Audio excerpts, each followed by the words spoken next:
Vladimir ਦਾ novel Ivan ਦਾ ਚੌਥਾ ਭਾਗ। ਆਦਾਬ।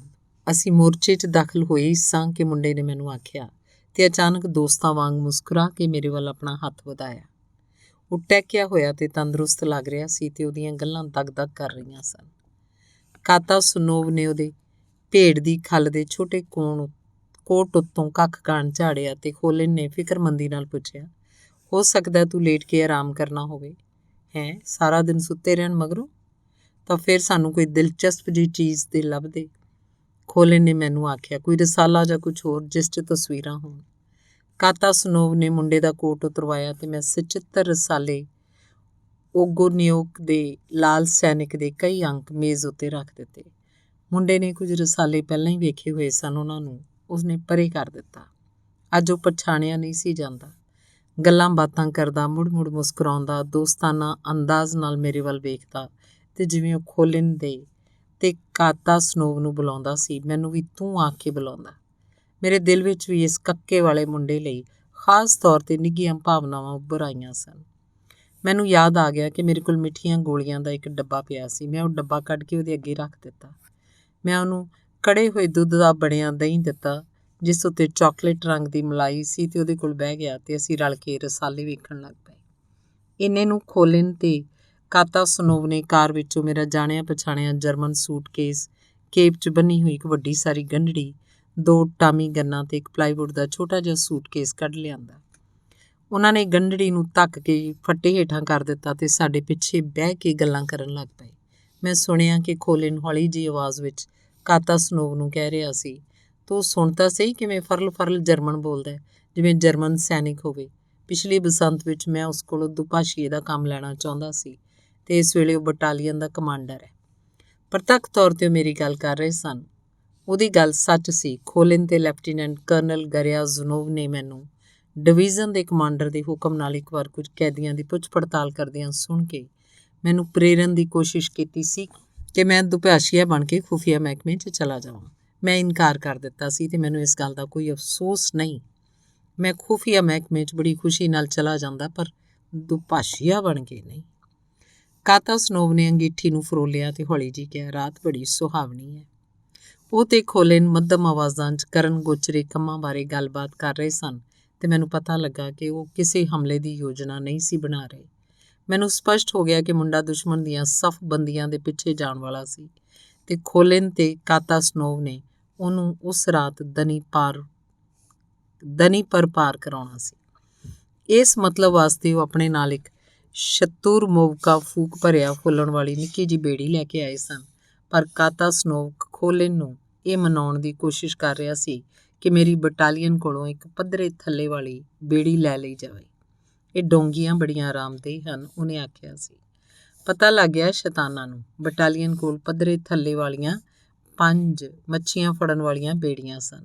ਪਿਛਲੇ 2 ਮਹੀਨਿਆਂ ਤੋਂ ਅਸੀਂ ਇਹਨਾਂ ਨੂੰ ਨਾਲ ਖਿੱਚੀ ਫਿਰਦੇ ਸੀ ਤੇ ਦੂਜੀਆਂ ਬਟਾਲੀਅਨਾਂ ਜਿਨ੍ਹਾਂ ਕੋਲ ਇੱਕ ਕਿਸ਼ਤੀ ਸੀ ਦੇ ਹੱਥ ਨਾ ਲੱਗ ਜਾਣ, ਇਸ ਲਈ ਮੈਂ ਬੜੇ ਧਿਆਨ ਨਾਲ ਕੈਮਾਫਲੌਜ ਕੀਤਾ ਹੋਇਆ ਸੀ। ਕੂਚ ਵੇਲੇ ਉਹਨਾਂ ਨੂੰ ਪਰਾਲੀ ਹੇਠਾਂ ਲੁਕਾ ਕੇ ਰੱਖਦਾ ਸੀ ਤੇ ਦਰਿਆ ਆਦਿ ਪਾਰ ਕਰਨ ਦੀਆਂ ਪ੍ਰਾਪਤ ਸਹੂਲਤਾਂ ਬਾਰੇ ਹਿਸਾਬ ਕਿਤਾਬ ਦੀ ਇਤਲਾਹ ਕਰਦਿਆਂ 5 ਦੀ ਥਾਂ ਸਿਰਫ 2 ਹੀ ਕਿਸ਼ਤੀਆਂ ਵਿਖਾਈਆਂ ਸਨ। ਮੁੰਡਾ ਰਸਾਲਿਆਂ ਉੱਤੇ ਨਜ਼ਰ ਮਾਰਦਾ ਹੋਇਆ ਮਿੱਠੀਆਂ ਗੋਲੀਆਂ ਖਾ ਰਿਹਾ ਸੀ ਤੇ ਖੋਲਨ ਤੇ ਕਾਤਾਸਨੋਵ ਦੀ ਗੱਲਬਾਤ ਵੱਲ ਉਹਦਾ ਕੰਨ ਨਹੀਂ ਸੀ।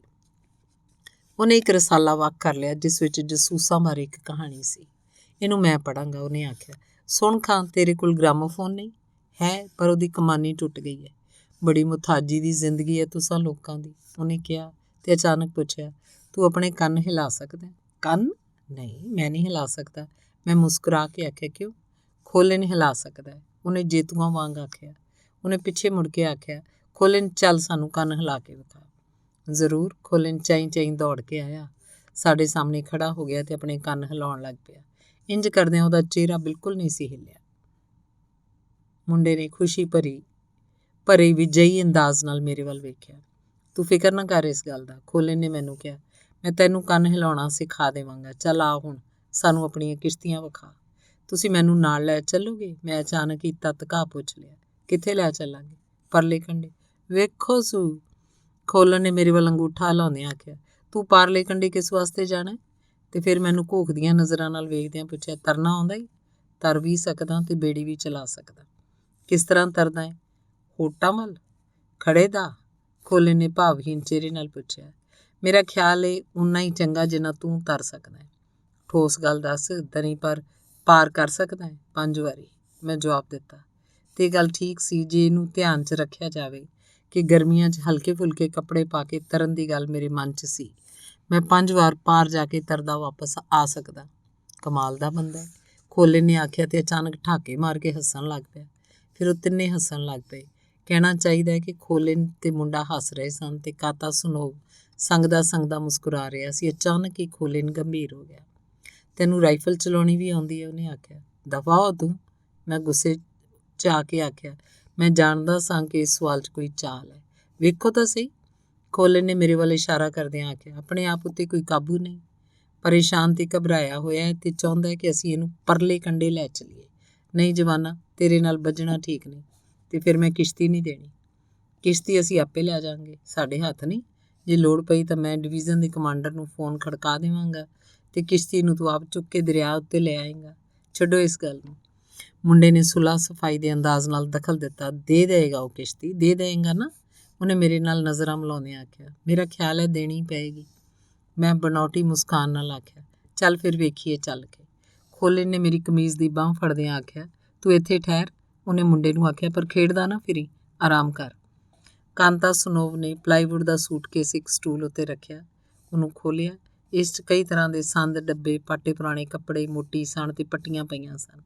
ਮੈਂ ਇੱਕ ਸਜਾਵਟੀ ਦਸਤੇ ਵਾਲੀ ਖੋਲ ਵਿੱਚ ਰੱਖੀ ਛੁਰੀ ਆਪਣੀ ਪੇਟੀ 'ਚ ਟੰਗ ਲਈ। ਵਾਹ, ਕੈਸੀ ਛੁਰੀ ਹੈ?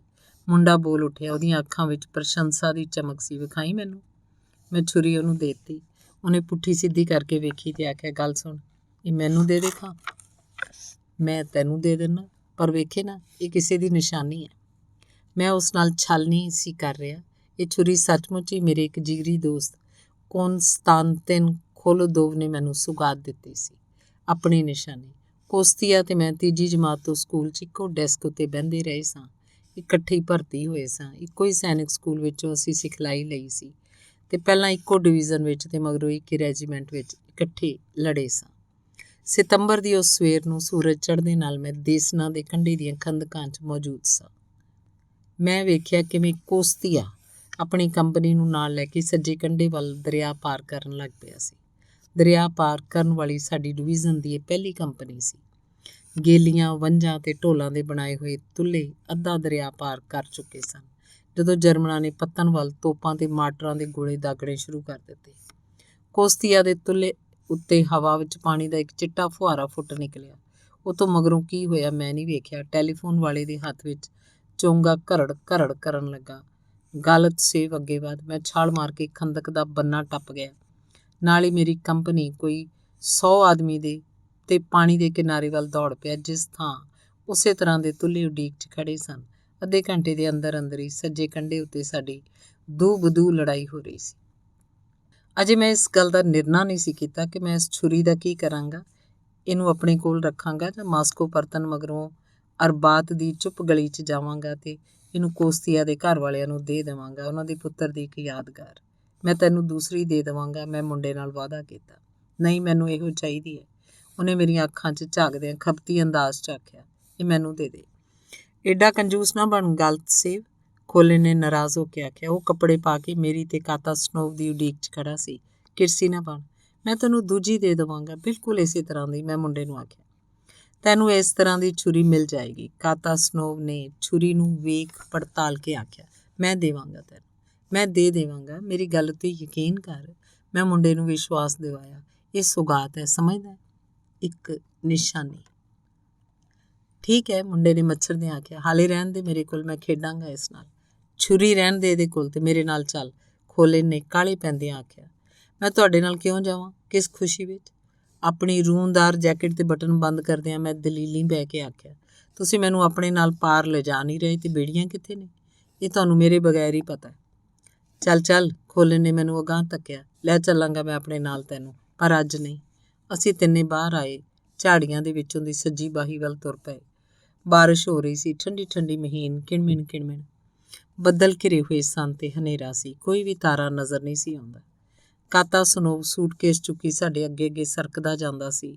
ਉਹ ਬਿਨਾਂ ਕਿਸੇ ਖੜਾਕ ਆਵਾਜ਼ ਦੇ ਉਹ ਭਰੋਸੇ ਨਾਲ ਕਦਮ ਰੱਖਦਾ ਸੀ ਜਿਵੇਂ ਉਹ ਰੋਜ਼ ਰਾਤ ਨੂੰ ਇਸ ਪਹੇ ਤੋਂ ਲੰਘਦਾ ਹੋਵੇ। ਮੈਂ ਖੋਲਿਨ ਕੋਲੋਂ ਫਿਰ ਮੁੰਡੇ ਬਾਰੇ ਪੁੱਛਿਆ ਤੇ ਮੈਨੂੰ ਪਤਾ ਲੱਗਾ ਕਿ ਬੋਨਾਦਰੇਵ ਗੋਮੇਲ ਤੋਂ ਹੈ, ਪਰ ਜੰਗ ਤੋਂ ਪਹਿਲਾਂ ਆਪਣੇ ਮਾਪਿਆਂ ਦੇ ਨਾਲ ਕਿਧਰੇ ਬਾਲਟਿਕ ਪ੍ਰਦੇਸ਼ 'ਚ ਇੱਕ ਸਰਹੱਦੀ ਚੌਂਕੀ 'ਚ ਰਹਿੰਦਾ ਸੀ। ਉਹਦਾ ਪਿਤਾ ਸਰਹੱਦੀ ਫੌਜ ਦਾ ਸਿਪਾਹੀ ਲੜਾਈ ਦੇ ਪਹਿਲੇ ਹੀ ਦਿਨ ਮਾਰਿਆ ਗਿਆ ਸੀ ਤੇ ਮੁੰਡੇ ਦੀ 18 ਮਹੀਨਿਆਂ ਦੀ ਭੈਣ ਪਿੱਛੇ ਹਟਦੇ ਸਮੇਂ ਉਹਦੀਆਂ ਬਾਹਾਂ 'ਚ ਹੀ ਮਾਰੀ ਗਈ ਸੀ। ਜਿਹੜੀਆਂ ਹਾਲਤਾਂ ਵਿੱਚੋਂ ਦੀ ਉਹ ਲੰਘਿਆ ਉਹਨਾਂ ਬਾਰੇ ਤਾਂ ਅਸੀਂ ਸੋਚ ਵੀ ਨਹੀਂ ਸਕਦੇ। ਖੋਲਿਨ ਨੇ ਫੁਸਰ ਕੀਤਾ। ਉਹ ਛਾਪੇਮਾਰਾਂ ਨਾਲ ਵੀ ਰਿਹਾ ਹੈ ਤੇ ਤਰੋਸਤਿਆਨੇਤਸ ਮੌਤ ਦੇ ਡੇਰੇ ਵਿੱਚ ਵੀ ਰਹਿ ਚੁੱਕਾ ਹੈ। ਉਹਦੇ ਦਿਮਾਗ 'ਚ ਸਿਰਫ ਇੱਕੋ ਹੀ ਗੱਲ ਹੈ, ਆਖਰੀ ਆਦਮੀ ਤੱਕ ਬਦਲਾ ਲੈਣਾ। ਜਦੋਂ ਉਹ ਕੈਂਪ ਦੀਆਂ ਜਾਂ ਆਪਣੇ ਪਿਓ ਤੇ ਆਪਣੀ ਭੈਣ ਦੀਆਂ ਗੱਲਾਂ ਛੇੜਦਾ ਹੈ ਉਹਦਾ ਲੂੰ ਨੂੰ ਕੰਬਣ ਲੱਗ ਜਾਂਦਾ। ਮੈਂ ਕਦੇ ਸੋਚਿਆ ਹੀ ਨਹੀਂ ਸੀ ਕਿ ਕੋਈ ਬੱਚਾ ਵੀ ਇੰਨੀ ਨਫ਼ਰਤ ਕਰ ਸਕਦਾ। ਇੱਕ ਪਲ ਵਾਸਤੇ ਖੋਲਿਨ ਚੁੱਪ ਕਰ ਗਿਆ ਤੇ ਫਿਰ ਮਸਾਂ ਹੀ ਸੁਣਦੀ ਆਵਾਜ਼ 'ਚ ਕਹਿਣ ਲੱਗਾ, ਅਸੀਂ 2 ਦਿਨ ਉਹਦੇ ਨਾਲ ਸਿਰ ਖਪਾਈ ਕਰਦੇ ਰਹੇ ਹਾਂ, ਮਨਾਉਣ ਦੀ ਕੋਸ਼ਿਸ਼ ਕਰਦੇ ਰਹੇ ਹਾਂ ਕਿ ਸੂਵੋਰੋਵ ਸੈਨਿਕ ਸਕੂਲ 'ਚ ਚਲਾ ਜਾਵੇ। ਕਮਾਂਡਰ ਨੇ ਵੀ ਪਿਆਰ ਨਾਲ ਤੇ ਡਾਂਟ ਡਪਟ ਕੇ ਸਮਝਾਉਣ ਦੀ ਕੋਸ਼ਿਸ਼ ਕੀਤੀ। ਅਖੀਰ 'ਚ ਉਹਨੇ ਇਹਨੂੰ ਇਸ ਸ਼ਰਤ ਉੱਤੇ ਜਾਣ ਦੀ ਆਗਿਆ ਦਿੱਤੀ ਕਿ ਇਹ ਆਖਰੀ ਵਾਰੀ ਹੈ। ਮੁਸ਼ਕਿਲ ਇਹ ਹੈ ਕਿ ਜੇ ਇਹਨੂੰ ਨਾ ਭੇਜੀਏ ਤਾਂ ਉਹ ਆਪੇ ਹੀ ਅੱਖ ਬਚਾ ਕੇ ਨਿਕਲ ਜਾਂਦਾ ਹੈ। ਜਦੋਂ ਪਹਿਲੀ ਵਾਰੀ ਸਾਡੇ ਕੋਲ ਆਇਆ ਤਾਂ ਅਸੀਂ ਫੈਸਲਾ ਕੀਤਾ ਕਿ ਇਹਨੂੰ ਨਹੀਂ ਭੇਜਣਾ, ਸੋ ਆਪੇ ਚਲਾ ਗਿਆ ਤੇ ਜਦੋਂ ਵਾਪਸ ਆ ਰਿਹਾ ਸੀ ਤਾਂ ਸਾਡੇ ਆਪਣੇ ਹੀ ਬੰਦਿਆਂ ਨੇ ਸ਼ੀਲਿਨ ਦੀ ਰੈਜੀਮੈਂਟ ਦੀ ਰੱਖਿਆ ਚੌਂਕੀ ਤੋਂ ਉਹਦੇ ਉੱਤੇ ਗੋਲੀ ਚਲਾ ਦਿੱਤੀ। ਉਹ ਮੋਢਾ ਜ਼ਖਮੀ ਹੋ ਗਿਆ ਤੇ ਉਹਨਾਂ ਲੋਕਾਂ ਨੂੰ ਵੀ ਦੋਸ਼ ਨਹੀਂ ਦਿੱਤਾ ਜਾ ਸਕਦਾ। ਹਨੇਰੀ ਰਾਤ ਸੀ ਤੇ ਕਿਸੇ ਨੂੰ ਪਤਾ ਵੀ ਨਹੀਂ ਸੀ। ਵੇਖੇ ਨਾ, ਕੰਮ ਤਾਂ ਉਹ ਐਸੇ ਕਰਦਾ ਜਿਨ੍ਹਾਂ ਤੋਂ ਵੱਡੇ ਵੀ ਦੂਰ ਰਹਿਣ। ਖੁਫੀਆ ਮਹਿਕਮੇ ਦੀ ਪੂਰੀ ਕੰਪਨੀ ਜਿੰਨਾ ਕੁਝ ਲਿਆਉਂਦੀ ਹੈ ਉਹ ਇਕੱਲਾ ਹੀ ਉਹ ਤੋਂ ਵੱਧ ਲਿਆਉਂਦਾ ਹੈ। ਉਹ ਜਰਮਨ ਸਫ ਬੰਦੀਆਂ ਦੇ ਕੋਲ ਹੀ ਸੁੰਘਦੇ ਫਿਰਦੇ ਨੇ ਪਰ ਸਫਾਂ ਦੇ ਪਿੱਛੇ ਨਹੀਂ ਜਾ ਸਕਦੇ। ਸੂਈਆ ਪਾਰਟੀ 5 ਦਿਨ ਜਾਂ 10 ਦਿਨ ਉੱਥੇ ਅਟਕੀ ਰਹੇਗੀ ਪਰ ਦੁਸ਼ਮਣ ਦੇ ਪਿਛਵਾੜੇ ਨਹੀਂ ਜਾ ਸਕਦੀ। ਕੋਈ ਵਿਰਲਾ ਟਾਵਾਂ ਸੂਈਆ ਹੀ ਇਹ ਕੰਮ ਕਰ ਸਕਦਾ ਹੈ। ਮੁਸ਼ਕਿਲ ਇਹ ਹੈ ਕਿ ਬਾਲਗ ਭਾਵੇਂ ਕਿਸੇ ਵੀ ਭੇਸ 'ਚ ਜਾਵੇ ਹਮੇਸ਼ਾ ਸ਼ੱਕ ਪੈਦਾ ਕਰਦਾ ਹੈ, ਪਰ ਇਹ ਬੱਚਾ ਬੇਘਰ ਰੁਲਿਆ ਖੁਲਿਆ ਭਿਖਾਰੀ ਬਣਿਆ ਦੁਸ਼ਮਣ ਦੀਆਂ ਸਫਾਂ ਪਿੱਛੇ ਜਾ ਕੇ ਸੂਹਾਂ ਲਿਆਉਣ ਦਾ ਸਭ ਤੋਂ ਚੰਗਾ ਸਾਧਨ ਹੈ। ਤੂੰ ਨਹੀਂ ਇਹਨੂੰ ਜਾਣਦਾ। ਇਸ ਕੰਮ ਲਈ ਉਹ ਇੱਕ ਆਦਰਸ਼ਕ ਮੁੰਡਾ ਹੈ। ਫੈਸਲਾ ਕੀਤਾ ਗਿਆ ਕਿ ਜੇ ਲੜਾਈ ਤੋਂ ਮਗਰੋਂ ਉਹਦੀ ਮਾਂ ਦਾ ਕੁਝ ਪਤਾ ਨਾ ਲੱਗਾ ਤਾਂ ਕਾਤਾ ਸਨੋਵ ਜਾਂ ਲੈਫਟੀਨੈਂਟ ਕਰਨਲ ਉਹਨੂੰ ਮੁਤਬੰਨਾ ਬਣਾ ਲੈਣਗੇ। ਉਹ ਕਿਉਂ? ਤੂੰ ਕਿਉਂ ਨਹੀਂ? ਮੈਨੂੰ ਬੇਹੱਦ ਖੁਸ਼ੀ ਹੁੰਦੀ, ਖੋਲਿਨ ਨੇ ਹੌਕਾ ਭਰਦਿਆਂ ਹੌਲੀ ਜਿਹੀ ਆਖਿਆ, ਪਰ ਲੈਫਟੀਨੈਂਟ ਕਰਨਲ ਇਹਦੇ ਖਿਲਾਫ ਹੈ। ਕਹਿੰਦਾ ਕਿ ਮੈਨੂੰ ਖੁਦ ਨੂੰ ਤਾਲੀਮ ਹਾਸਲ ਕਰਨ ਦੀ ਲੋੜ ਹੈ। ਉਹਨੇ ਮੁਸਕਰਾ ਕੇ ਕਿਹਾ। ਮੈਂ ਲੈਫਟੀਨੈਂਟ ਕਰਨਲ ਨਾਲ ਸਹਿਮਤ ਹੋਏ ਬਿਨਾਂ ਨਹੀਂ ਸੀ ਰਹਿ ਸਕਦਾ। ਖੋਲਿਨ ਕੁਝ ਅੱਖੜ ਸੀ ਤੇ ਕਈ ਵਾਰੀ ਸਨਕੀ ਵੀ ਜਾਪਦਾ ਸੀ। ਇਹ ਠੀਕ ਹੈ ਕਿ ਮੁੰਡੇ ਦੀ ਮੌਜੂਦਗੀ ਵਿੱਚ ਉਹ ਆਪਣੇ ਆਪ ਉੱਤੇ ਕਾਬੂ ਪਾ ਲੈਂਦਾ ਸੀ, ਸਗੋਂ ਕਈ ਵਾਰ ਮੈਨੂੰ ਤਾਂ ਇਸ ਤਰ੍ਹਾਂ ਵੀ ਜਾਪਦਾ ਸੀ ਜਿਵੇਂ ਉਹ ਇਵਾਨ ਕੋਲੋਂ ਮਾਮੂਲੀ ਜਿਹਾ ਡਰਦਾ ਵੀ ਹੋਵੇ। ਕੰਢੇ ਤੋਂ ਕੋਈ 150 ਮੀਟਰ ਉਰੇ ਅਸੀਂ ਉਹਨਾਂ ਝਾੜੀਆਂ ਵੱਲ ਮੁੜ ਪਏ ਜਿੱਥੇ ਫਰ ਦੀਆਂ ਟਹਿਣੀਆਂ ਨਾਲ ਢੱਕ ਕੇ ਕਿਸ਼ਤੀਆਂ ਲੁਕਾਈਆਂ ਹੋਈਆਂ ਸਨ। ਮੇਰੇ ਹੁਕਮ ਨਾਲ ਉਹਨਾਂ ਨੂੰ ਤਿਆਰ ਰੱਖਿਆ ਜਾਂਦਾ ਸੀ ਤੇ ਇੱਕ ਦਿਨ ਛੱਡ ਕੇ ਉਹਨਾਂ ਉੱਤੇ ਪਾਣੀ ਛਿੜਕਿਆ ਜਾਂਦਾ ਸੀ ਤਾਂ ਜੋ ਸੁੱਕ ਕੇ ਤਰੇੜੀਆਂ ਨਾ ਜਾਣ। ਖੋਲਿਨ ਤੇ ਕਾਤਾ ਸਨੋਵ ਨੇ ਆਪਣੀਆਂ ਜੇਬੀ ਬੈਟਰੀਆਂ ਦੇ ਚਾਨਣ ਵਿੱਚ ਕਿਸ਼ਤੀਆਂ ਦੀ ਜਾਂਚ ਪੜਤਾਲ ਕੀਤੀ, ਟੋਹ ਕੇ ਵੇਖਿਆ ਤੇ ਥੱਲਿਆਂ ਤੇ ਬਾਹੀਆਂ ਨੂੰ ਠਕੋਰਿਆ। ਫਿਰ ਉਹਨਾਂ ਨੇ ਸਾਰੀਆਂ ਕਿਸ਼ਤੀਆਂ ਉਲਟੀਆਂ ਕੀਤੀਆਂ, ਇੱਕ 'ਚ ਬੈਠੇ ਕੁੰਡਿਆਂ 'ਚ ਚੱਪੂ ਉਡਾਏ ਤੇ ਚੱਪੂ ਮਾਰੇ। ਅਖੀਰ ਉਹਨਾਂ ਇੱਕ ਕਿਸ਼ਤੀ ਚੁਣ ਲਈ, ਛੋਟੀ ਜਿਹੀ ਚੌੜੇ ਪਿੱਛੇ ਵਾਲੀ ਕਿਸ਼ਤੀ ਜਿਸ 'ਚ 3 ਜਾਂ 4 ਬੰਦੇ ਬਹਿ ਸਕਣ। ਇਹ ਸੰਗਲੀਆਂ ਸਾਨੂੰ ਨਹੀਂ ਚਾਹੀਦੀਆਂ, ਖੋਲਿਨ ਨੇ ਜੰਜੀਰ ਨੂੰ ਇਉਂ ਫੜਦਿਆਂ ਆਖਿਆ ਜਿਵੇਂ ਉਹ ਕਿਸ਼ਤੀ ਦਾ ਮਾਲਕ ਹੋਵੇ ਤੇ ਕੜੇ ਦਾ ਪੇਚ ਢਿੱਲਾ ਕਰਨ ਲੱਗ ਪਿਆ। ਬਾਕੀ ਕੰਮ ਅਸੀਂ ਕੰਢੇ ਤੇ ਜਾ ਕੇ ਕਰ ਲਾਂਗੇ, ਪਹਿਲਾਂ ਪਾਣੀ ਉੱਤੇ ਚਲਾ ਕੇ ਵੇਖਾਂਗੇ। ਅਸੀਂ ਕਿਸ਼ਤੀ ਚੁੱਕ ਲਈ। ਖੋਲਿਨ ਨੇ ਅਗਲੇ ਪਾਸੇ ਤੋਂ, ਕਾਤਾ ਸਨੋਵ ਤੇ ਮੈਂ ਪਿਛਲੇ ਪਾਸੇ ਤੋਂ, ਤੇ ਇਹਨੂੰ ਚੁੱਕ ਕੇ ਝਾੜੀਆਂ ਵਿੱਚੋਂ ਕੁਝ ਹੀ ਕਦਮ ਪੁੱਟੇ ਸੀ। ਤੁਸੀਂ ਵੀ ਕਮਾਲ ਬੰਦੇ ਹੋ, ਖੋਲਿਨ ਭੋਲੀ ਜੀ ਬੋਲਿਆ। ਚੁੱਕੋ ਰਤਾ ਇਹਨੂੰ।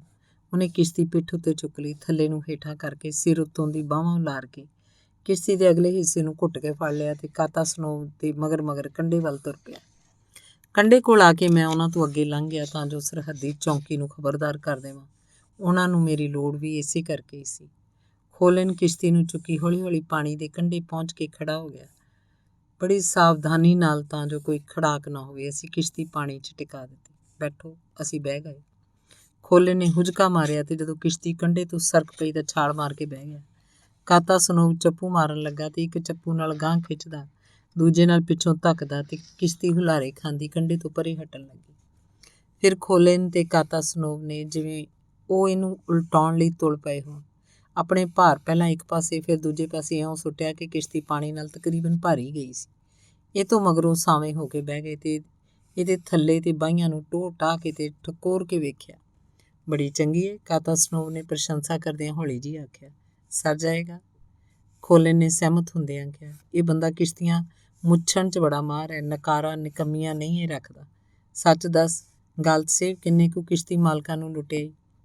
ਪਲ ਪਲ ਮਗਰੋਂ ਦੂਜੇ ਪਾਸਿਓਂ ਪਾਣੀ ਉੱਤੋਂ ਦੀ ਮਸ਼ੀਨ ਗਨ ਦੀਆਂ ਗੋਲੀਆਂ ਚੱਲਣ ਦੀ ਆਵਾਜ਼ ਆਉਂਦੀ ਸੀ, ਰੁੱਖੀ ਤੇ ਗੂੰਜਵੀਂ ਆਵਾਜ਼। ਕਿਵੇਂ ਗੋਲੀਆਂ ਦਾ ਮੀਂਹ ਵਰ੍ਹਾ ਰਹੇ ਨੇ, ਜਿਵੇਂ ਪਾਗਲ ਹੋ ਗਏ ਹੋਣ। ਕਾਤਾਸਨੋਵ ਨੇ ਥਥਲਾ ਕੇ ਆਖਿਆ। ਜਰਮਨ ਸੈਨਿਕ ਸਰਫਾ ਕਰਨ ਵਾਲੇ ਸਮਝੇ ਜਾਂਦੇ ਨੇ, ਪਰ ਵੇਖੋ ਕਿਵੇਂ ਉਜਾੜ ਰਹੇ ਨੇ। ਇਉਂ ਅੰਨ੍ਹੇਵਾਹ ਗੋਲੀਆਂ ਚਲਾਉਣ ਦੀ ਕੀ ਤੁੱਕ ਹੈ? ਹੋ ਸਕਦਾ ਲੂ ਲੱਗਣ ਤੋਂ ਪਹਿਲਾਂ ਇਹਨਾਂ ਘਬਰੇਟਾਂ ਨੂੰ ਆਪਾਂ ਧੂ ਲਿਆਈਏ। ਕਾਮਰੇਡ ਕਪਤਾਨ, ਉਹਨੇ ਪਰਤਾਵੇ ਵਜੋਂ ਸੁਝਾਅ ਦਿੱਤਾ। ਅੱਜ ਨਹੀਂ, ਬਸ ਅੱਜ ਨਹੀਂ। ਕਾਤਾਸਨੋਵ ਨੇ ਇੱਕ ਹਲਕਾ ਜਿਹਾ ਚੱਪੂ ਮਾਰ ਕੇ ਕੰਢੇ ਵੱਲ ਰੁਖ ਕੀਤਾ ਤੇ ਅਸੀਂ ਸਾਰੇ ਕੰਢੇ ਪਹੁੰਚ ਗਏ। ਔਰ ਚੱਪੂ ਅਸੀਂ ਕੱਪੜੇ 'ਚ ਲਪੇਟ ਲਵਾਂਗੇ ਤੇ ਚੱਪੂ ਕੜਿਆਂ ਦੀਆਂ ਝਰੀਆਂ ਨੂੰ ਗਰੀਸ ਦੇਵਾਂਗੇ ਤੇ ਕੰਮ ਖਤਮ। ਖੋਲੇ ਨੇ ਹੌਲੀ ਜੀ ਮੈਨੂੰ ਆਖਿਆ। ਖੁਸ਼ ਲੱਗ ਰਿਹਾ ਸੀ। ਇੱਥੇ ਖੰਦਕ 'ਚ ਕੌਣ ਹੈ? ਸੈਨਿਕ 2 ਜਣੇ। ਇੱਕ ਨੂੰ ਛੱਡ ਜਾ, ਭਰੋਸੇਯੋਗ ਸੈਨਿਕ ਨੂੰ ਜਿਹੜਾ ਆਪਣਾ ਮੂੰਹ ਬੰਦ ਰੱਖ ਸਕਦਾ ਹੋਵੇ, ਸਮਝ ਗਿਆ? ਮੈਂ ਉਹਦੇ ਕੋਲ ਜਾ ਕੇ ਸਿਗਰਟ ਪੀਆਂਗਾ ਤੇ ਉਹਨੂੰ ਟੋਵਾਂਗਾ। ਸਰਹੱਦੀ ਚੌਂਕੀ ਦੇ ਕਮਾਂਡਰ ਨੂੰ ਖਬਰਦਾਰ ਕਰ ਦੇ ਕਿ ਹੋ ਸਕਦਾ ਹੈ, ਇਹ ਕਹਿਣਾ ਨਾ ਭੁੱਲੀ ਕਿ ਹੋ ਸਕਦਾ ਹੈ ਰਾਤ 10 ਵਜੇ ਇੱਕ ਸੂਈਆ ਟੋਲੀ ਦਰਿਆ ਪਾਰ ਕਰੇ। ਉਦੋਂ ਤੱਕ ਸਾਰੀਆਂ ਚੌਂਕੀਆਂ ਨੂੰ ਖਬਰਦਾਰ ਕਰਨਾ ਜ਼ਰੂਰੀ ਹੈ ਤੇ ਆਪ ਉਹ ਕੰਢੇ ਦੀ ਸਭ ਤੋਂ ਨੇੜੇ ਵਾਲੀ ਵੱਡੀ ਖੰਦਕ ਵਿੱਚ ਰਹੇ ਜਿੱਥੇ ਉਹਨਾਂ ਦੀ ਮਸ਼ੀਨ ਗਨ ਹੈ। ਖੋਲਨ ਨੇ ਹਠਾੜ ਵੱਲ ਇਸ਼ਾਰਾ ਕਰਦਿਆਂ ਆਖਿਆ। ਜੇ ਉਹਨਾਂ ਸਾਡੇ ਉੱਤੇ ਵਾਪਸ ਮੁੜਦੇ ਵੇਲੇ ਗੋਲੀਆਂ ਚਲਾਉਣੀਆਂ ਸ਼ੁਰੂ ਕਰਤੀਆਂ ਤਾਂ ਮੈਂ ਧੌਣ ਮਰੋੜਾਂਗਾ ਉਹਦੀ।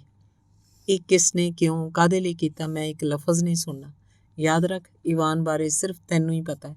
ਮੈਂ ਤੇਰੇ ਕੋਲੋਂ ਲਿਖਤੀ ਰੂਪ 'ਚ ਕੁਛ ਨਹੀਂ ਲਿਆ, ਪਰ ਜੇ ਤੂੰ ਮੂੰਹ ਖੋਲ੍ਹਿਆ ਤਾਂ ਤੂੰ ਮੈਨੂੰ ਡਰਾਉਂਦਾ ਕਿਉਂ ਹੈ? ਮੈਂ ਰੋਸ ਨਾਲ ਆਖਿਆ। ਮੈਂ ਕੋਈ ਨਿਆਣਾ ਬੱਚਾ ਤਾਂ ਨਹੀਂ ਹਾਂ। ਖਿਆਲ ਤਾਂ ਮੇਰੇ ਵੀ ਇਹੋ ਹੀ ਹੈ। ਤੂੰ ਨਾਰਾਜ਼ ਨਾ ਹੋ। ਉਹਨੇ ਮੇਰੇ ਮੋਢੇ ਨੂੰ ਥਾਪੜਿਆ। ਮੈਂ ਤੈਨੂੰ ਚੇਤਾਵਨੀ ਦੇਣਾ ਚਾਹੁੰਦਾ ਸੀ ਤੇ ਹੁਣ ਕੰਮ ਕਰੀਏ।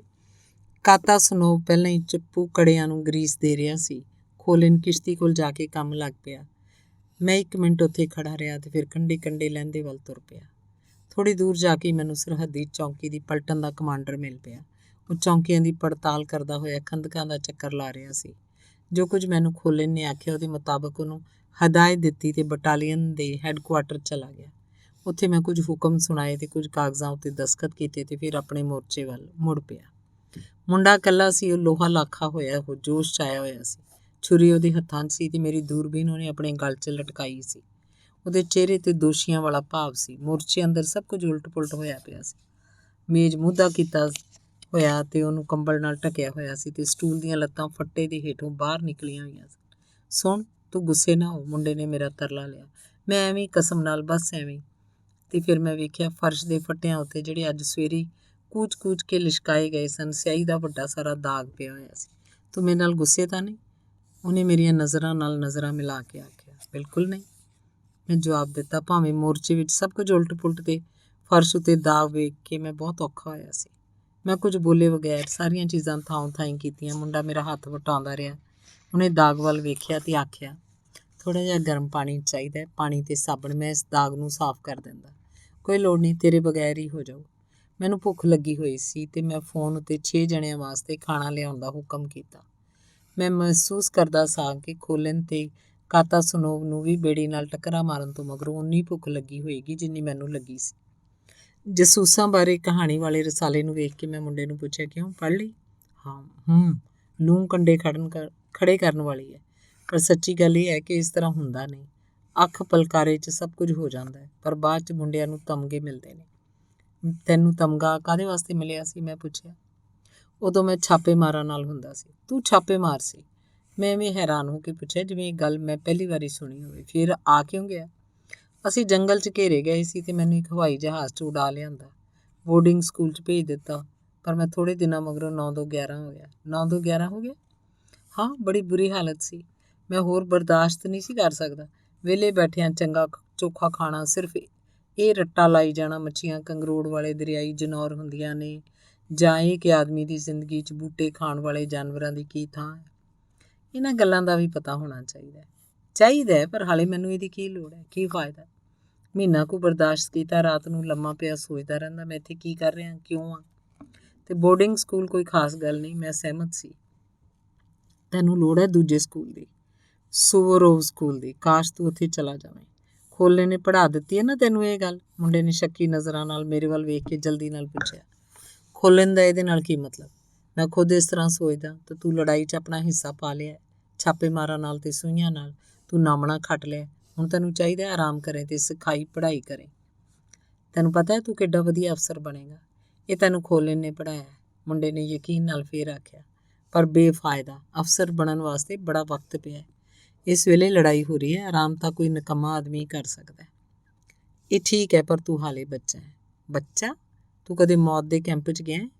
ਉਹਨੇ ਅਚਾਨਕ ਪੁੱਛਿਆ। ਉਹਦੀਆਂ ਅੱਖਾਂ 'ਚ ਸਿਆਣਿਆਂ ਵਰਗੀ ਕਿਰਨਾਂ ਦੀ ਅੱਗ ਵਰ ਰਹੀ ਸੀ ਤੇ ਉਹਦਾ ਉੱਪਰਲਾ ਪਤਲਾ ਜਿਹਾ ਬੁੱਲ੍ਹ ਪੀੜ ਨਾਲ ਫਰਕ ਰਿਹਾ ਸੀ।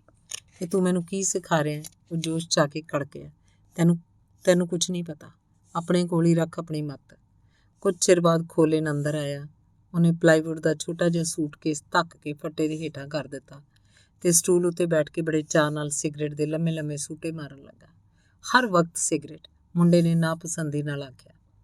ਉਹ ਛੁਰੀ ਦੀਆਂ ਤਾਰੀਫਾਂ ਕਰ ਰਿਹਾ ਸੀ ਤੇ ਉਹਨੂੰ ਖੋਲ ਵਿੱਚੋਂ ਕੱਢ ਕੇ ਸੱਜੇ ਖੱਬੇ ਪਲਟਾ ਕੇ ਵੇਖ ਰਿਹਾ ਸੀ। ਸਿਗਰਟ ਨਾਲ ਫੇਫੜੇ ਹਰੇ ਹੋ ਜਾਂਦੇ ਨੇ। ਹਰੇ? ਖੋਲਣ ਨੇ ਬੇਧਿਆਨੀ ਨਾਲ ਮੁਸਕਰਾ ਕੇ ਸਵਾਲ ਕੀਤਾ। ਫਿਰ ਕੀ ਹੋਇਆ? ਉਹਨਾਂ ਨੂੰ ਕੋਈ ਵੇਖਦਾ ਨਹੀਂ। ਮੈਂ ਨਹੀਂ ਚਾਹੁੰਦਾ ਕਿ ਤੂੰ ਸਿਗਰਟ ਪੀਵੇਂ, ਮੇਰੇ ਸਿਰ ਨੂੰ ਪੀੜ ਲੱਗ ਜਾਂਦੀ ਹੈ। ਠੀਕ ਹੈ, ਮੈਂ ਬਾਹਰ ਚਲਾ ਜਾਂਦਾ। ਖੋਲਣ ਉੱਠ ਕੇ ਖੜਾ ਹੋ ਗਿਆ ਤੇ ਉਹਨੇ ਮੁਸਕਰਾ ਕੇ ਮੁੰਡੇ ਵੱਲ ਵੇਖਿਆ। ਉਹਦਾ ਲਾਲ ਹੋ ਗਿਆ ਚਿਹਰਾ ਵੇਖ ਕੇ ਉਹਨੇ ਕੋਲ ਹੋ ਕੇ ਮੁੰਡੇ ਦੇ ਮੱਥੇ 'ਤੇ ਹੱਥ ਰੱਖਿਆ। ਹੁਣ ਉਹਦੀ ਵਾਰੀ ਸੀ ਨਾਪਸੰਦੀ ਜ਼ਾਹਰ ਕਰਨ ਦੀ। ਤੂੰ ਫੇਰ ਖੇਡਦਾ ਰਿਹਾ? ਇਹ ਚੰਗੀ ਗੱਲ ਨਹੀਂ। ਲੇਟ ਜਾ ਤੇ ਆਰਾਮ ਕਰ। ਚੱਲ ਪੈ ਜਾ ਲੰਮਾ। ਮੁੰਡਾ ਫਰਮਾ ਬਰਦਾਰ ਬਣ ਕੇ ਫੱਟੇ 'ਤੇ ਲੰਮਾ ਪੈ ਗਿਆ। ਖੋਲਣ ਨੇ ਇੱਕ ਹੋਰ ਸਿਗਰਟ ਕੱਢੀ। ਬਲਦੀ ਸਿਗਰਟ ਦੇ ਰਹਿੰਦੇ ਟੋਟੇ ਨਾਲ ਉਹਨੂੰ ਸੁਲਗਾਇਆ ਤੇ ਫਿਰ ਆਪਣਾ ਵੱਡਾ ਕੋਟ ਮੋਢਿਆਂ ਉੱਤੇ ਸੁੱਟ ਕੇ ਬਾਹਰ ਗਿਆ। ਮੈਂ ਵੇਖਿਆ ਕਿ ਜਦੋਂ ਉਹਨੇ ਸਿਗਰਟ ਸੁਲਗਾਈ ਸੀ ਉਦੋਂ ਉਹਦੇ ਹੱਥ ਥੋੜ੍ਹੇ ਥੋੜ੍ਹੇ ਕੰਬ ਰਹੇ ਸੀ। ਹੋ ਸਕਦਾ ਮੈਂ ਕਮਜ਼ੋਰ ਜਿਗਰੇ ਵਾਲਾ ਹੋਵਾਂ, ਪਰ ਕਾਰਵਾਈ ਕਰਨ ਦੇ ਮੌਕੇ ਉੱਤੇ ਵੀ ਉਹ ਵੀ ਘਬਰਾਇਆ ਹੋਇਆ ਜਾਪਦਾ ਸੀ। ਮੈਂ ਅਨੁਭਵ ਕੀਤਾ ਕਿ ਉਹ ਇੱਕ ਤਰ੍ਹਾਂ ਨਾਲ ਬੇਧਿਆਨ ਤੇ ਫਿਕਰਮੰਦ ਲੱਗਦਾ ਸੀ। ਉਹ ਭਾਵੇਂ ਤਿੱਖੀ ਨਜ਼ਰ ਵਾਲਾ ਸੀ, ਪਰ ਫਰਸ਼ ਉਤਲੇ ਸਿਆਹੀ ਦੇ ਦਾਗ ਵੱਲ ਉਹਦਾ ਧਿਆਨ ਨਹੀਂ ਗਿਆ। ਕੁੱਲ ਮਿਲਾ ਕੇ ਮੈਨੂੰ ਅਜੀਬ ਜਿਹਾ ਜਾਪਿਆ ਸੀ। ਹੋ ਸਕਦਾ ਇਹ ਸਿਰਫ ਮੇਰਾ ਭਰਮ ਹੀ ਹੋਵੇ। ਬਾਹਰ ਜਾ ਕੇ 10 ਕੁ ਮਿੰਟ ਸਿਗਰਟ ਪੀਣ ਮਗਰੋਂ ਪ੍ਰਤੱਖ ਤੌਰ 'ਤੇ ਲਗਾਤਾਰ ਉਹ ਅੰਦਰ ਆਇਆ ਤੇ ਮੈਨੂੰ ਆਖਿਆ, ਕੋਈ 1.5 ਘੰਟੇ 'ਚ ਅਸੀਂ ਤੁਰ ਪਵਾਂਗੇ। ਆ ਕੁਝ ਖਾ ਪੀ ਲਈਏ। ਕਾਤਾ ਸਨੂਪ ਕਿੱਥੇ ਹੈ? ਮੁੰਡੇ ਨੇ ਪੁੱਛਿਆ। ਉਹਨੂੰ ਡਿਵੀਜ਼ਨ ਦੇ ਕਮਾਂਡਰ ਨੇ ਤੁਰੰਤ ਬੁਲਾ ਭੇਜਿਆ ਸੀ। ਉਹ ਚਲਾ ਗਿਆ? ਮੁੰਡਾ ਜਲਦੀ ਨਾਲ ਉੱਠ ਕੇ ਬਹਿ ਗਿਆ। ਮੈਨੂੰ ਮਿਲੇ ਬਗੈਰ ਹੀ? ਸ਼ੁਭ-ਇੱਛਾ ਆਖੇ ਬਗੈਰ ਹੀ ਚਲਾ ਗਿਆ? ਨਹੀਂ ਸੀ ਮਿਲ ਸਕਦਾ, ਫੌਰਨ ਬੁਲਾਇਆ ਸੀ। ਖੋਲਣ ਨੇ ਸਪਸ਼ਟ ਕੀਤਾ। ਮੈਨੂੰ ਆਪ ਸਮਝ ਨਹੀਂ ਆਈ ਕਿ ਉੱਥੇ ਕੀ ਹੋਇਆ। ਉਹ ਚੰਗੀ ਤਰ੍ਹਾਂ ਜਾਣਦੇ ਨੇ ਕਿ ਉਹਦੀ ਸਾਨੂੰ ਲੋੜ ਹੈ। ਪਲ ਦਾ ਪਲ ਆ ਸਕਦਾ ਸੀ। ਦੋਸਤ ਸੀ, ਮੁੰਡੇ ਨੇ ਦਰਦ ਭਰੀ ਬੇਚੈਨ ਆਵਾਜ਼ 'ਚ ਆਖਿਆ। ਉਹ ਸੱਚਮੁੱਚ ਹੀ ਪਰੇਸ਼ਾਨ ਹੋ ਗਿਆ ਸੀ। ਅੱਧਾ ਕੁ ਮਿੰਟ ਚੁੱਪ ਕੀਤਾ, ਕੰਧ ਵੱਲ ਮੂੰਹ ਕਰਕੇ ਲੰਮਾ ਪਿਆ ਰਿਹਾ। ਫਿਰ ਪਾਸਾ ਮੁੜ ਕੇ ਉਹਨੇ ਪੁੱਛਿਆ, ਸੋ ਅਸੀਂ ਦੋਵੇਂ ਜਾਵਾਂਗੇ? ਨਹੀਂ ਤਿੰਨੇ। ਇਹ ਵੀ ਸਾਡੇ ਨਾਲ ਜਾਏਗਾ। ਖੋਲਣ ਨੇ ਮੇਰੇ ਵੱਲ ਸਿਰ ਹਿਲਾ ਕੇ ਸੈਨਤ ਕਰਦਿਆਂ ਆਖਿਆ। ਮੈਂ ਡੌਰ ਭੌਰ ਹੋ ਕੇ ਉਹਦੇ ਵੱਲ ਝਾਕਿਆ ਤੇ ਫਿਰ ਇਹ ਵੇਖ ਕੇ ਕਿ ਉਹ ਮਖੌਲ ਕਰਦਾ ਸੀ, ਮੈਂ ਮੁਸਕਰਾਇਆ। ਇਉਂ ਮੁਸਕਰਾਉਣ ਦੀ ਤੇ ਝਾਕਣ ਦੀ ਨਹੀਂ ਲੋੜ, ਜਿਵੇਂ ਗਊ ਨਵੇਂ ਫਾਟਕ ਵੱਲ ਝਾਕਦੀ ਹੈ। ਮੈਂ ਗੰਭੀਰਤਾ ਨਾਲ ਕਹਿ ਰਿਹਾ। ਉਹਦੇ ਚਿਹਰੇ ਉੱਤੇ ਗੰਭੀਰਤਾ ਤੇ ਸਗੋਂ ਉਤਸੁਕਤਾ ਦੀ ਝਲਕ ਸੀ। ਮੈਨੂੰ ਅਜੇ ਵੀ ਯਕੀਨ ਨਹੀਂ ਸੀ ਆਇਆ, ਪਰ ਮੈਂ ਚੁੱਪ ਕੀਤਾ ਰਿਹਾ। ਤੂੰ ਆਪੇ ਹੀ ਤਾਂ ਜਾਣਾ ਚਾਹੁੰਦਾ ਸੀ, ਤੂੰ ਆਖਿਆ ਸੀ, ਤੇ ਹੁਣ ਤੂੰ ਡਰ ਰਿਹਾ? ਉਹਨੇ ਪੁੱਛਿਆ। ਉਹਨੇ ਕਠੋਰ ਤੇ ਘਿਰਨਾ ਭਰੀਆਂ ਨਜ਼ਰਾਂ ਮੇਰੇ ਉੱਤੇ ਗੱਡ ਕੇ ਵੇਖਿਆ। ਅਚਾਨਕ ਮੈਨੂੰ ਸਮਝ ਆ ਗਈ ਕਿ ਉਹ ਮਖੌਲ ਨਹੀਂ ਸੀ ਕਰਦਾ। ਮੈਂ ਡਰਦਾ ਨਹੀਂ, ਮੈਂ ਆਪਣੀਆਂ ਸੋਚਾਂ ਨੂੰ ਇਕਾਗਰ ਕਰਨ ਦੀ ਕੋਸ਼ਿਸ਼ ਕਰਦਿਆਂ ਡਟ ਕੇ ਆਖਿਆ। ਇਹ ਬੜੀ ਅਚਨਚੇਤੀ ਗੱਲ ਸੀ। ਜ਼ਿੰਦਗੀ 'ਚ ਸਭ ਕੁਝ ਅਚਨਚੇਤ ਹੀ ਹੁੰਦਾ ਹੈ। ਖੋਲਣ ਨੇ ਸੋਚਾਂ ਵਿੱਚ ਡੁੱਬ ਕੇ ਆਖਿਆ। ਮੈਂ ਤੈਨੂੰ ਖੜਨਾ ਨਹੀਂ ਸੀ, ਯਕੀਨ ਕਰ ਤੂੰ, ਪਰ ਕੋਈ ਚਾਰਾ ਨਹੀਂ। ਕਾਤਾ ਸਨੋਵ ਨੂੰ ਫੌਰਨ ਬੁਲਾ ਲਿਆ ਗਿਆ। ਸਮਝਦਾ? ਕੋਈ ਖਤਰੇ ਵਾਲੀ ਗੱਲ ਹੈ, ਪਰ ਸਮਝ ਨਹੀਂ ਆਉਂਦੀ ਕਿ ਉੱਥੇ ਹੋਇਆ ਕੀ ਹੈ। ਅਸੀਂ 2 ਘੰਟਿਆਂ 'ਚ ਮੁੜ ਆਵਾਂਗੇ, ਉਹਨੇ ਮੈਨੂੰ ਯਕੀਨ ਕਰਾਇਆ। ਪਰ ਫੈਸਲਾ ਤੂੰ ਆਪੇ ਕਰ। ਆਪੇ? ਮਗਰੋਂ ਕਿਸੇ ਗੱਲ ਦਾ ਮੈਨੂੰ ਦੋਸ਼ ਨਾ ਦੇਈਂ। ਜੇ ਪਤਾ ਲੱਗ ਗਿਆ ਕਿ ਬਗੈਰ ਇਜਾਜ਼ਤ ਦੇ ਤੂੰ ਪਾਰ ਗਿਆ ਸੀ ਤਾਂ ਸਾਡੀ ਦੋਵਾਂ ਦੀ ਸ਼ਾਮਤ ਆ ਜਾਏਗੀ। ਸੋ ਮਗਰੋਂ ਰੋਂ ਨਾ ਕਰੀ। ਖੋਲਣ ਨੇ ਕਿਹਾ ਸੀ। ਖੋਲਣ ਨੇ ਮੈਨੂੰ ਆਖਿਆ ਸੀ। ਖੋਲਣ ਨੇ ਮੈਨੂੰ ਚੁੱਕਿਆ ਸੀ। ਯਾਦ ਰੱਖ, ਇਸ ਕੰਮ ਲਈ ਤੂੰ ਆਪ ਹੀ ਆਖਿਆ ਸੀ। ਹੁਣ ਚੱਲ, ਭਾਵੇਂ ਨਾ ਚੱਲ, ਮੈਨੂੰ ਤਾਂ ਝਾੜ ਪਵੇਗੀ, ਪਰ ਸਜ਼ਾ ਤੋਂ ਬਰੀ ਤੂੰ ਵੀ ਨਹੀਂ ਹੋਣਾ। ਆਪਣੀ ਥਾਂ ਉੱਤੇ ਕਿਹਨੂੰ ਛੱਡ ਕੇ ਜਾਏਗਾ? ਕੁਝ ਚਿਰ ਚੁੱਪ ਰਹਿ ਕੇ ਉਹਨੇ ਪੁੱਛਿਆ। ਆਪਣੇ ਰਾਜਸੀ ਸਹਾਇਕ ਕਲਬਾ ਸੋਬ ਨੂੰ ਤੇ ਇੱਕ ਪਲ ਸੋਚਣ ਮਗਰੋਂ ਮੈਂ ਆਖਿਆ, ਬੜਾ ਹੌਸਲੇ ਵਾਲਾ ਜਵਾਨ ਹੈ। ਹੌਸਲੇ ਵਾਲਾ ਜਵਾਨ ਹੈ, ਪਰ ਮੇਰਾ ਇਹਦੇ ਨਾਲ ਕੀ ਸਰੋਕਾਰ ਹੈ। ਰਾਜਸੀ ਸਹਾਇਕ ਅਸੂਲਾਂ ਦੇ ਬੜੇ ਪੱਕੇ ਹੁੰਦੇ ਨੇ। ਤੁਹਾਨੂੰ ਖਬਰ ਹੋਣ ਤੋਂ ਪਹਿਲਾਂ ਹੀ ਉਹ ਰਾਜਸੀ ਰਿਪੋਰਟਾਂ 'ਚ ਤੁਹਾਡੇ ਤੁੰਬੇ ਉਡਾ ਦਿੰਦੇ ਨੇ ਤੇ ਫਿਰ ਰੱਬ ਹੀ ਬਚਾਵੇ। ਖੋਲਨ ਨੇ ਅੱਖਾਂ ਚੜਾ ਕੇ ਮੁਸਕਰਾਉਂਦੇ ਹੋਏ ਕਿਹਾ। ਫਿਰ ਗੁਸ਼ਚਿਨ 5ਵੀਂ ਕਮਾਨ ਦਾ ਕਮਾਂਡਰ, ਤੂੰ ਜਾਣ, ਤੇਰਾ ਕੰਮ, ਆਪੇ ਫੈਸਲਾ ਕਰ, ਖੋਲਨ ਨੇ ਕਿਹਾ। ਪਰ ਉਹਨੂੰ ਇਹ ਨਾ ਦੱਸੀ ਕਿ ਉਹ ਇਉਂ ਕਿਸ ਵਾਸਤੇ। ਸਿਰਫ ਸਰਹੱਦੀ ਚੌਂਕੀ ਨੂੰ ਹੀ ਪਤਾ ਹੋਣਾ ਚਾਹੀਦਾ ਕਿ ਤੂੰ ਦਰਿਆ ਪਾਰ ਕਰਕੇ ਪਰਲੇ ਪਾਸੇ ਜਾ ਰਿਹਾ, ਸਮਝ ਗਿਆ। ਫਰਜ਼ ਕਰਕੇ ਦੁਸ਼ਮਣ ਆਪਣਾ ਬਚਾਅ ਕਰ ਰਿਹਾ, ਉਹਦੇ ਵੱਲੋਂ ਕਿਸੇ ਸਰਗਰਮ ਕਾਰਵਾਈ ਦੀ ਆਸ ਨਹੀਂ। ਫਿਰ ਕੀ ਹੋ ਸਕਦਾ? ਕੁਝ ਵੀ ਨਹੀਂ। ਇਹ ਤੋਂ ਇਲਾਵਾ ਤੂੰ ਪਿੱਛੇ ਕਿਸੇ ਨੂੰ ਛੱਡ ਕੇ ਜਾ ਰਿਹਾ ਤੇ 2 ਘੰਟਿਆਂ ਤੋਂ ਵੱਧ ਤੂੰ ਵਕਤ ਨਹੀਂ ਲਾਉਣਾ। ਕਿੱਥੇ? ਜੇ ਲੋੜ ਪੈ ਜਾਏ ਤਾਂ ਤੂੰ ਪਿੰਡ ਨਹੀਂ ਜਾ ਸਕਦਾ। ਆਖਰ ਤੂੰ ਜਿਉਂਦਾ ਜਾਗਦਾ ਆਦਮੀ ਹੈ, ਦਫਾ ਕਰ। 2 ਘੰਟਿਆਂ 'ਚ ਅਸੀਂ ਮੁੜ ਆਵਾਂਗੇ, ਵੱਧ ਤੋਂ ਵੱਧ 3। ਕਿਸੇ ਨਾਲ ਗੱਲ ਕਰਨ ਦੀ ਲੋੜ ਹੀ ਨਹੀਂ। ਉਹਨੂੰ ਇਹ ਸਭ ਕੁਝ ਮੈਨੂੰ ਦੱਸਣ ਦੀ ਲੋੜ ਨਹੀਂ ਸੀ। ਬੇਸ਼ੱਕ ਇਹ ਗੰਭੀਰ ਮਸਲਾ ਸੀ ਤੇ ਜੇ ਹੈੱਡਕੁਆਰਟਰ ਨੂੰ ਪਤਾ ਲੱਗ ਜਾਏ ਤਾਂ ਝਗੜਾ ਹੋ ਸਕਦਾ ਸੀ, ਪਰ ਮੈਂ ਆਪਣਾ ਮਨ ਬਣਾ ਲਿਆ ਸੀ ਤੇ ਮੈਂ ਨਿਕਲਣ ਵਾਲੇ ਨਤੀਜਿਆਂ ਬਾਰੇ ਨਹੀਂ ਸੀ ਸੋਚਦਾ। ਮੈਂ ਹੱਥਲੇ ਕੰਮ ਤੋਂ ਇਲਾਵਾ ਕਿਸੇ ਗੱਲ ਬਾਰੇ ਸੋਚ ਹੀ ਨਹੀਂ ਸਕਦਾ। ਮੈਂ ਇਹ ਤੋਂ ਪਹਿਲਾਂ ਜਸੂਸੀ ਕਰਨ ਕਦੇ ਨਹੀਂ ਸੀ ਗਿਆ। ਇਹ ਠੀਕ ਹੈ, ਕੋਈ 3 ਮਹੀਨੇ ਪਹਿਲਾਂ ਮੇਰੀ ਕੰਪਨੀ ਲੜਾਈ 'ਚ ਜਸੂਸੀ ਕਰਦੀ ਰਹੀ ਸੀ ਤੇ ਬੜੀ ਕਾਮਯਾਬੀ ਨਾਲ ਕਰਦੀ ਰਹੀ ਸੀ। ਪਰ ਲੜਾਈ 'ਚ ਜਸੂਸੀ ਹੈ ਕੀ? ਅਸਲ 'ਚ ਇੱਕ ਸਧਾਰਨ ਧਾਵੇ ਦੀ ਕਾਰਵਾਈ, ਥੋੜ ਚਿਰੀ, ਜਿਹਨੂੰ ਸੀਮਤ ਸੈਨਾ ਸਿਰੇ ਚੜ੍ਹਦੀ ਹੈ।